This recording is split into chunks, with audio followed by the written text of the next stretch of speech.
What we have now is a shift, a transformational moment in human history that is similar in scope and magnitude to two previous revolutions. And that took centuries.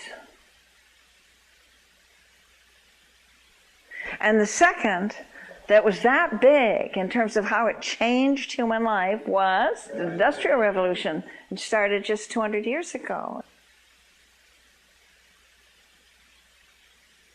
This was the third revolution of comparable magnitude.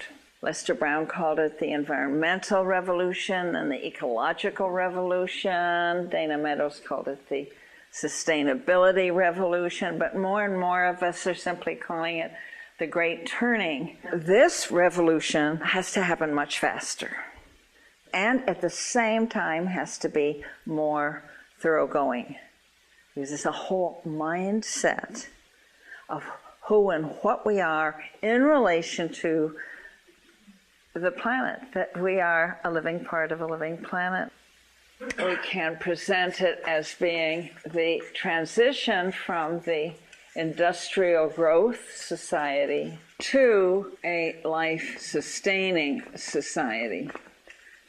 What determines the nature of this political economy, how it sets its goals, how it measures its success, is in terms of how it grows, how fast it grows, and grows in what?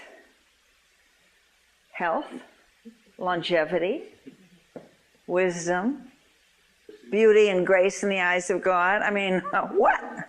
Profit. Exactly. So that right away shows you that this, from the system's point of view, is a doomed political economy. It's a doomed system on runaway because it is seeking to maximize one part of it. And once you do that with any system, everything goes out of whack and it begins to devour itself once you try to maximize one part. Then you can't have balance, which means you can't have sustainability. This is so huge a revolution, so huge a movement, this great turning, that there are perforce many ways of going about it. So I'd like to put the dimensions of the great turning in terms of flows of causality, how they're mutually supporting, so that the most obvious one that we often identify with activism is what we call holding actions.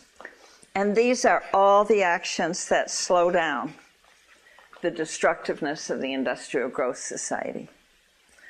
So these are everything from soup kitchens to protest marches to tree sittings to legal and legislative campaigns. But it's not enough, because the life-sustaining society needs structures, new ways of doing things. Guyan, I used to write alternative structures and patterns of organizing, new ways of holding the land, ancient ways of growing food, ways of measuring prosperity, new forms of education, ways of people teaching each other and waking each other up. That's not enough for the great turning either, because any new structures, patterns will shrivel. They'll die unless they're deeply rooted in our values, in our belief in what is worthwhile, in our assumptions about the nature of reality. And so that's happening too, in a colossal rate of speed. You can call this the shift in consciousness. There's the coming up of new evidence from science and quantum theory, systems theory, chaos theory, holographic theory.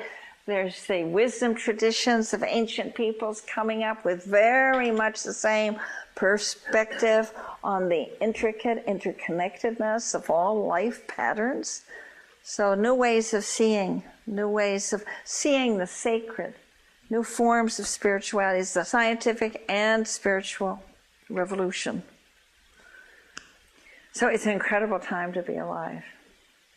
So that's another reason why I just want to anchor this concept of the great turning in you, because it's a source of a sense of tremendous privilege and excitement.